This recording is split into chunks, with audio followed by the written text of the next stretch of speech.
of the Texas Rangers, starring Joel McRae as Ranger Jace Pearson. Another authentic reenactment of a case transcribed from the files of the Texas Rangers.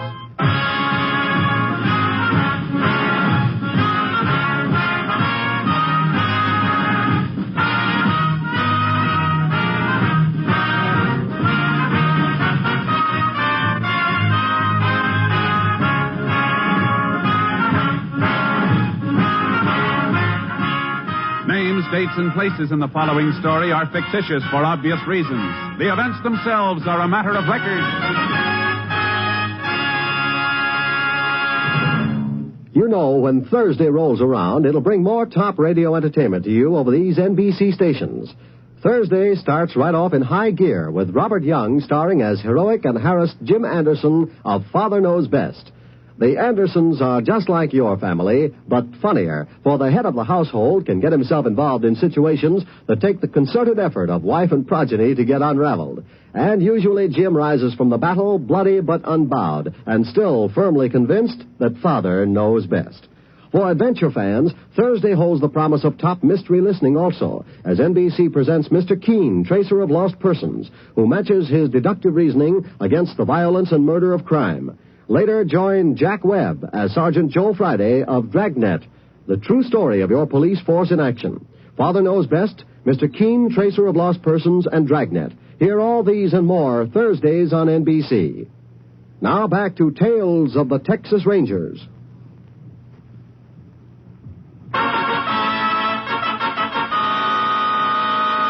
And now, from the files of the Texas Rangers, the case called Clip Job.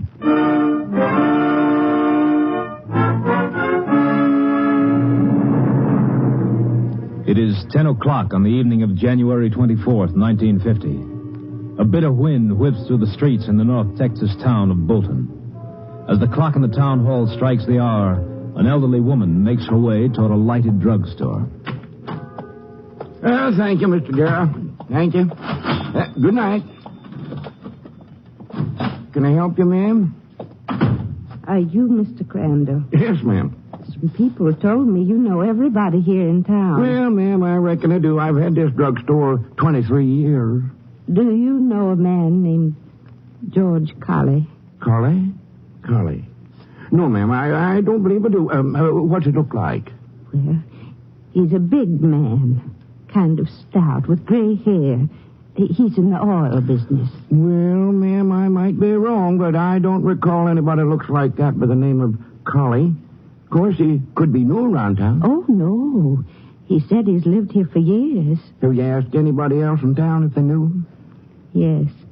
I've asked all day. And you're sure you got the right town? Mr. Colley said Bolton. He told me he lived on Coursey Street. That's right, ma'am. We got a Coursey Street here. I went to the address he gave me. People there never heard of Mr. Colley. I guess I've come a long way. For nothing.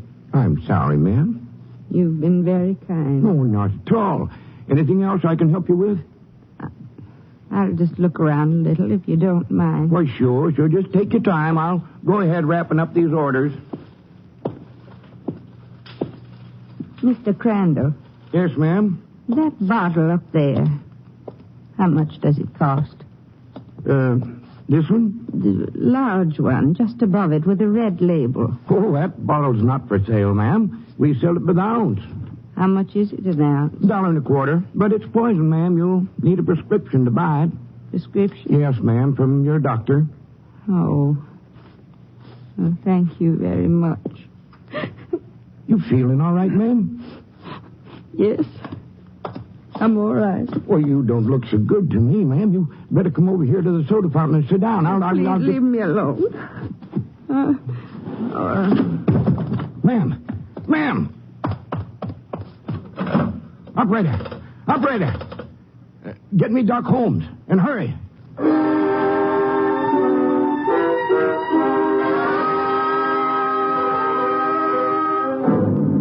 The woman was taken to the county hospital, where she was found to be in the first stage of starvation. Some letters in her handbag identified her as Mrs. Agnes Howell of Minden.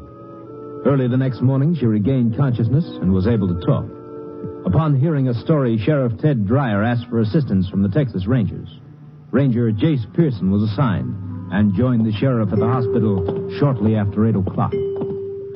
Sure glad you got here so quick, Jace. This one's a little too rough for me to handle. Want to give me a fill-in before we see Mrs. Howell? Well, Jace, I could, but I'd rather have you hear it direct from her. No, down this way. They had to put her in the charity ward. Didn't she have any relatives up in the town where she came from? Minden? Nope, I checked. Her husband died 4 months ago. She didn't have nobody else. You know, Jace, that poor old lady hadn't eaten in 48 hours. No money? When I went through her pocketbook for identification, I found 13 cents. Here we are. Ms. Howell's the third bed down. Morning, Ms. Howell. Ms. Howell, this is Ranger Pearson. I'd like you to tell him everything you told me. What's the use? He can't get my money back. $6,000. All I had in the world. Gone. Somebody stole your money, ma'am? I didn't know he was going to steal it. Mr. Colley. He seemed like such a fine man. Everything he said I believed. Oh, I'm so ashamed. Oh, now, Ms. Howell. I'm sorry. I'm all right now. This Mr. Colley, do you know his first name? George. He seemed like the kind of man you could trust. Big and sort of stout with nice gray hair. When he come to the house, he said he'd been a friend of my husband's. How long ago was this, ma'am? Well, a month, I think. When I told him my husband was dead, he seemed so upset. He said he had a check for my husband. $500 was the profit from one of Mr. Colley's oil wells. Had your husband ever said anything to you about investing in an oil well? No, but lots of people around Minden have made money from oil. I didn't think there was anything wrong. Did Mr. Colley give you the check? Well, no. He said he wanted to do me a favor. Said he'd double my $500 in 3 days. When he come back, he told me he'd done even better. He had $1,200 for me. And then he said if you'd put the rest of your money to it, he'd make a lot more. Is that it? He told me I'd get at least $50,000. How did you know? I just had an idea. You gave him the money, didn't you, ma'am? Yes, I did. He promised me $50,000. Seemed like such a lot. It is, ma'am. And so's your $6,000. When did you first get suspicious of Mr. Colley? About 2 weeks after he left. He said he'd be back in a week. When he didn't show up for a month, Ms. Howell decided to come over here to Bolton and look for him. I had to. There wasn't any more food in the house. I was ashamed to go to the neighbors. Our life savings. I was such a fool. I'd like to get my hands on this Colley fellow for just 5 minutes. I hope I can oblige you, Sheriff. Mrs. Howell, when Colley was in your town, did he stay at a hotel? Yes, he did. The Fuller Hotel. It's the only one in Minden. Mr. Colley seemed like such a nice man. I still can't believe it. That's just what he counted on, ma'am. Come on, Sheriff. Let's take a ride over to Minden.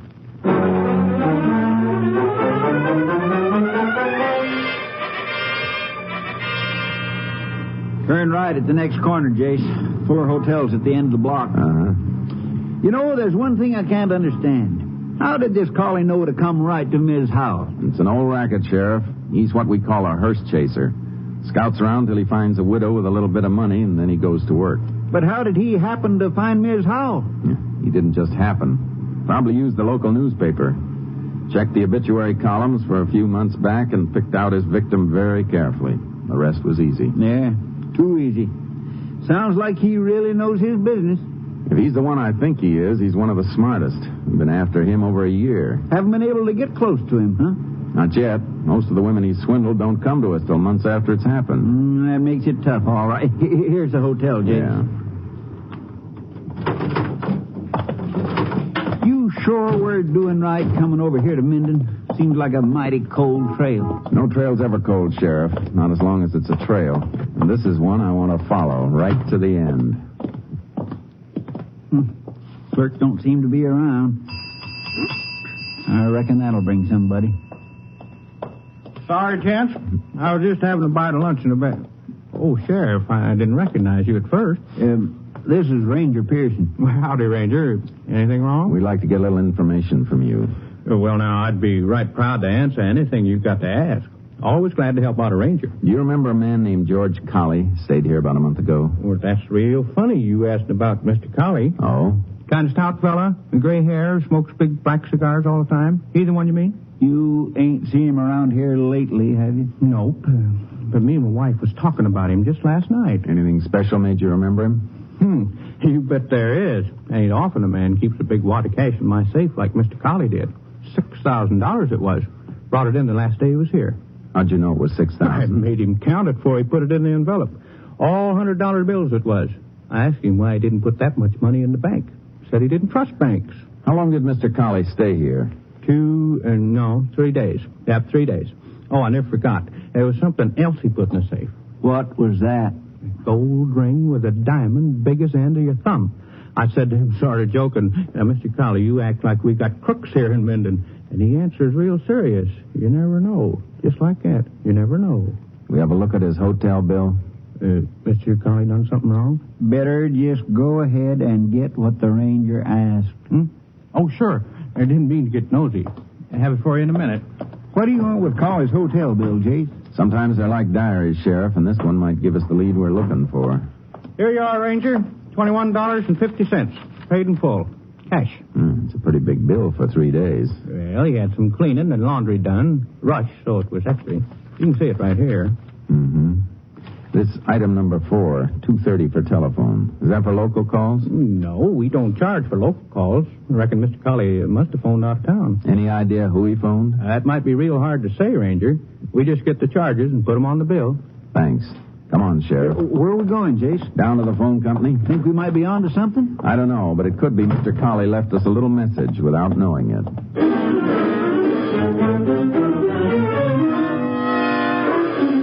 At the phone company office, we learned that Colley had called a Miss Sally Ronson in Dallas. The number belonged to a fancy roadhouse near town. I left the sheriff in Bolton and headed for Dallas. On the way, I radioed Company B and asked them to have somebody locate Sally Ronson and keep her under surveillance till I arrived. When I pulled up in front of the roadhouse at 10 that night, Ranger Clay Morgan was waiting for me. Over here, Jace. Hello, Clay. I got your message, Jace. Cap wants me to work with you on the rest of the case. Good. Get a line on Sally Ronson? She had tap dances in the floor show inside. Just watched the end of her act. She's got another show tonight. Let's go in. Sure. Jace, you think this girl is mixed up in the hearse-chasing racket with Colley? It's hard to say. If he called her long distance, that's enough to start on. The manager said her dressing room was down at the end of the hall. How much did Colley get from the old lady in Minden, Jace? $6,000, everything her husband left her. She must have been an awful easy mark. Maybe, but Colley's a pretty sharp article. Is this Sally Ronson's dressing room? Yeah. Just a minute. She sounds a little tired. Yeah, she's a little frayed at the edges. How much is... Oh, I thought you was the kid from the drugstore. I'm Ranger Pearson, ma'am. This is Ranger Morgan. All right if we come in for a few minutes? Why not? Excuse me for not having shoes on. I'll go get my slippers. It's all right, ma'am. We just want to ask you a few questions. I'm getting so I never want to have shoes on when I'm not dancing. You know how bad it makes you feel when your feet get tired. Yes, ma'am. Sit down. No, thanks. Seems like I'm tired all the time now. 7 years of dancing in places like this. What kind of questions do you want to ask? You know a man named George Colley? No, should I? He phoned you from a town called Minden about a month ago. Lots of men phone me. They get the idea I'm glamorous because I'm a show gal. Oh, glamorous with swollen feet. You sure you don't remember hearing from George Colley? Ranger, look, I'd like to help you, but I don't even know him. Now, let's try again. He's a middle-aged man, stout, gray hair, smokes strong cigars. Oh, him. Well, why didn't you say so? The oil man. But his name's George Connor. Is that what he told you it was? Yeah, I guess he's got 2 names. Or 20. Why did he call you? To make a date. He always takes me out when he's near where I'm playing. He makes me tired with all his big talk, but he buys a good dinner. He in trouble? Yeah. You seen him recently? A week, maybe 10 days ago. You expect to see him again soon, Miss Ronson? Look, Rangers, I can't afford to get mixed up in nothing. Bad publicity would ruin my bookings. We'll see you don't get mixed up in it. When are you supposed to see him again? Tomorrow. Club's closed and I don't have to work. He's coming in town. Said he'd pick me up at my place at 6. Want me to call you when he gets in? No, ma'am. If you don't mind, we'll wait there with you. This is one date we're all going to keep together.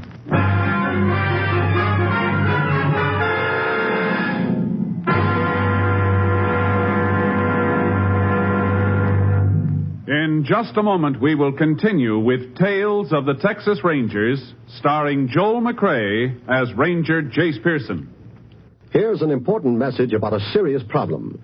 During the last 4 infantile paralysis epidemics, a total of $79 million was spent by the March of Dimes Fund in caring for those stricken with this dread disease. These were the 4 worst infantile paralysis epidemics in history. The funds are now gone. This is a crisis, and it can become a disaster. Unless you help more generously than ever before, thousands of crippled children might never walk again. Imagine the feelings of the young parents of a 3-year-old when they hear the terrible diagnosis verdict, your child has infantile paralysis. Thousands of parents heard those words last year. By contributing to the March of Dimes, you can speed the day when those words need never be spoken again. You, by your contribution, can speed the research which is now pressing forward so hopefully toward an early solution to polio. Join the 1952 March of Dimes today. Send contributions to your local March of Dimes headquarters. Remember, this fight is yours. And now, back to the Texas Rangers.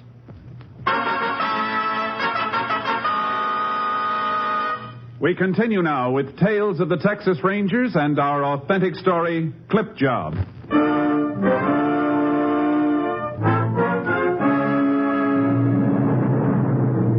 We put out a bulletin on George Colley with instructions to pay special attention to the area around Dallas. The next day, we staked out in the lobby of Sally Ronson's hotel on the chance that Colley might show up early. A little after 5, we joined her in her room and waited for Colley to keep his 6 o'clock date. At 6:30, he hadn't arrived. Sally made coffee for us on a hot plate she kept in her room. Can't understand why he don't show up. He's never missed a date with you before, has he, Miss Ronson? No. Here's your coffee, Rangers. Not very strong, but it's hot. Thanks, ma'am. I wish I'd never got mixed up with him. I didn't know he was a crook. It's not your fault. Suppose he puts up a fight when he sees you here. He might have a gun. Men like Colley don't often carry guns, ma'am. No need to get upset, Miss Ronson. You just relax and let us worry about Colley. Yeah. You got a coin for the radio, Ranger? Oh, sure. Here. Thanks. You've never been this late before. Jace, you don't think he spotted us when we came up here, do you? I doubt it. He probably doesn't have any idea we're after him. Ranger, I can't help it. I'm getting scared. Couldn't I go somewhere and let you wait for him here? I'm afraid not, ma'am. We can't take the chance of him seeing you on the street. But if he comes... Answer it, ma'am. It might be him. What'll I say? Just what you would ordinarily. Don't let him think there's anything wrong. I'll try. Hello? All right, operator. Hey, turn off the radio, will I'll you? get the radio, Jace. Well, hello there. Oh? Well, if it can be helped.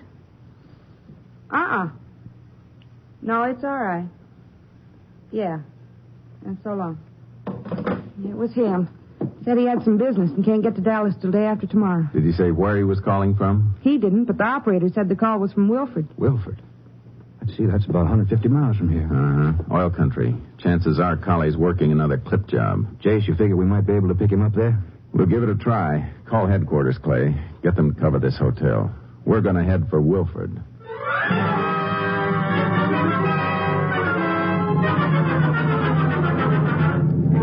We arrived in Wilford late that night. Check of the hotels failed to locate Colley. Early the next morning, we went to the local newspaper office. We learned that a man answering Colley's description had been in a week before going over back issues.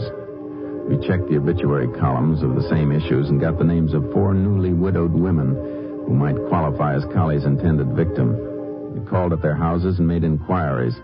Just before noon, a Mrs. Helen Petrie gave us the break we were looking for. Why, yes, I know the man you're talking about, but his name's not Colley, it's Sanders. How long have you known this Mr. Sanders? Well, I've only known him a week, but he was a good friend of my husband's. Did he tell you that, ma'am? Yes, he did. And he's the most honorable man I ever met. He brought me $500 he said he owed my husband. From an oil investment? That's right. And he was so disturbed when he heard my husband had died. Said he just had to do something for me. He took the $500 away with him, didn't he, ma'am? Well, yes, but 3 days later he was back. And you know he had $900 with him, all for me. Did he say anything then about you investing more money so you could make an even bigger profit? Indeed he did. Matter of fact, I've got a check ready for him now. $5,200. Ranger, how do you know about all this? This may come as a shock to you, ma'am, but your Mr. Sanders is one of the slickest swindlers in Texas. Swindler? Why, that's downright ridiculous. Mr. Sanders is one of the finest men I ever met. I don't believe any of these things you're saying about him. I'm afraid what Ranger Pearson says is true, ma'am. We know of at least one woman who's already lost all her savings because she trusted him. But Mr. Sanders wouldn't do a thing like that.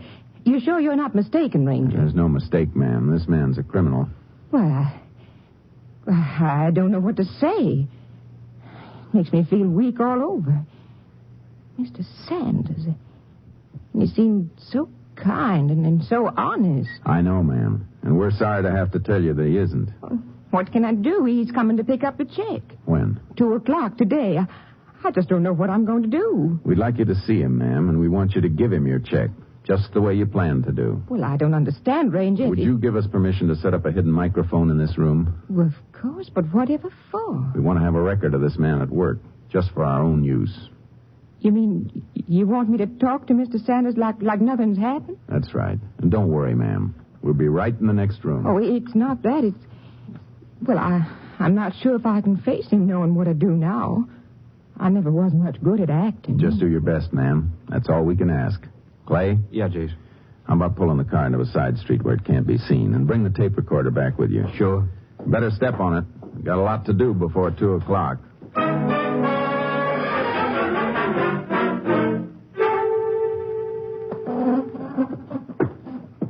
Sorry to be moving your furniture around, ma'am, but I have to get this microphone set. It's nearly 2:00, Ranger. Yeah, I'm just about finished. Uh-huh.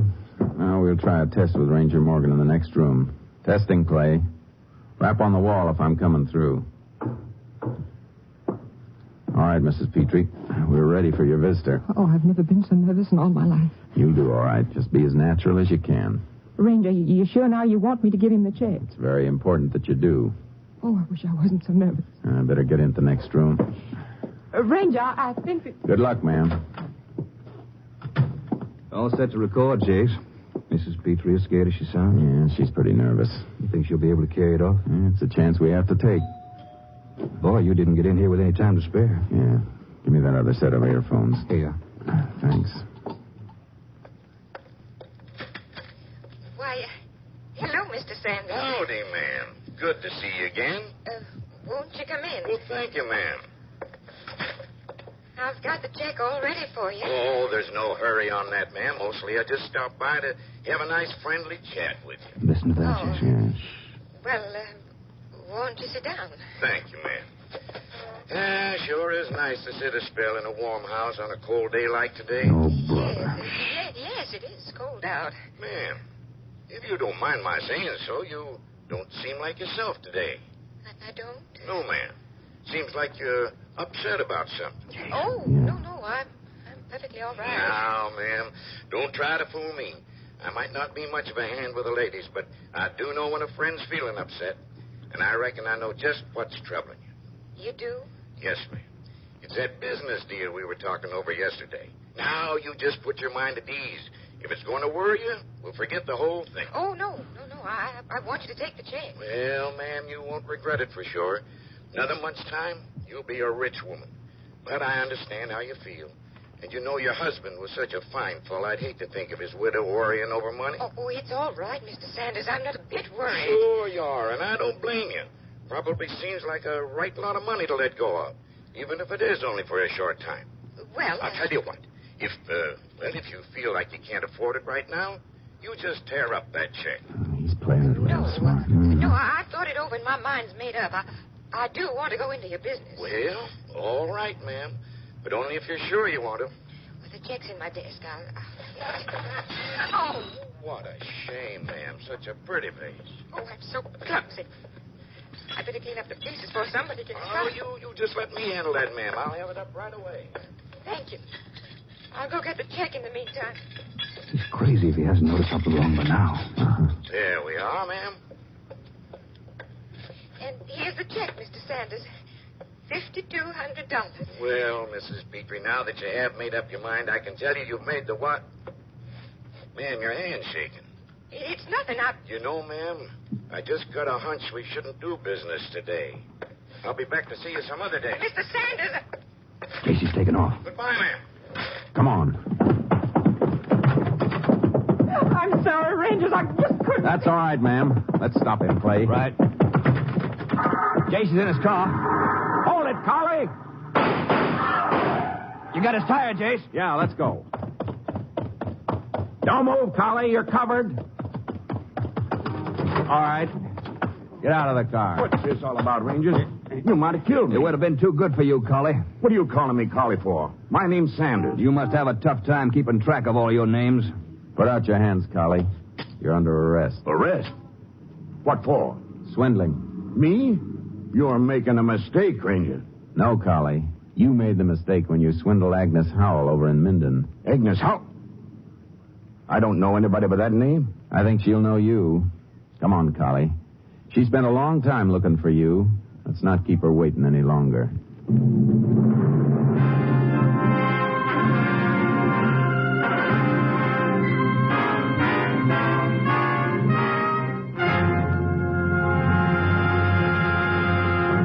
In just a moment, we will tell you the results of the case you have just heard.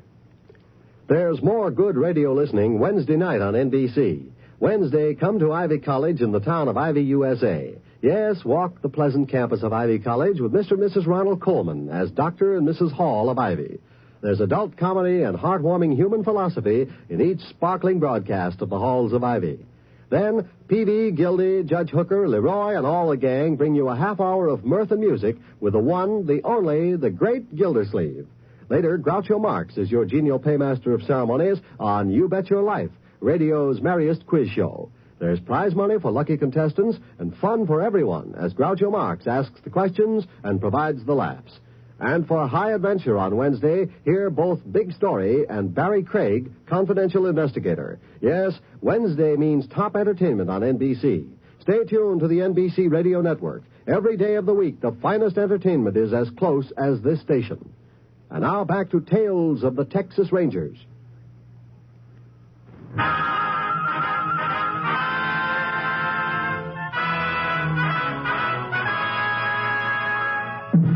And now, here are the results of the case you have just heard.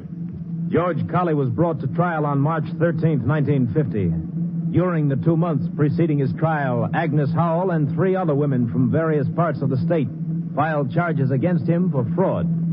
Of the $6,000 Mrs. Howell had lost, $3,800 was recovered and returned. On April 26, 1950, George Colley was sentenced to 20 years in Huntsville Penitentiary.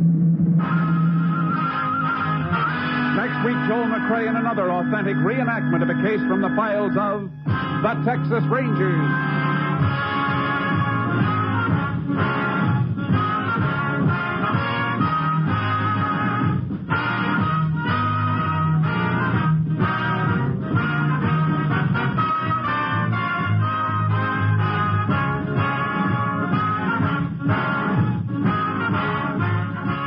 The cast included Tony Barrett, Ken Christie, Virginia Gregg, Parley Bear, Ernie Newton, Herb Ellis, and Lillian Byam. Technical advisor was Captain M.T. Lone Wolf Gonzalez of the Texas Rangers. This story was transcribed and adapted by Charles E. Israel, and the program was produced and directed by Stacy Keach. Hal Gibney speaking. Next, it's The Big Show. All this and Tallulah, too, on NBC.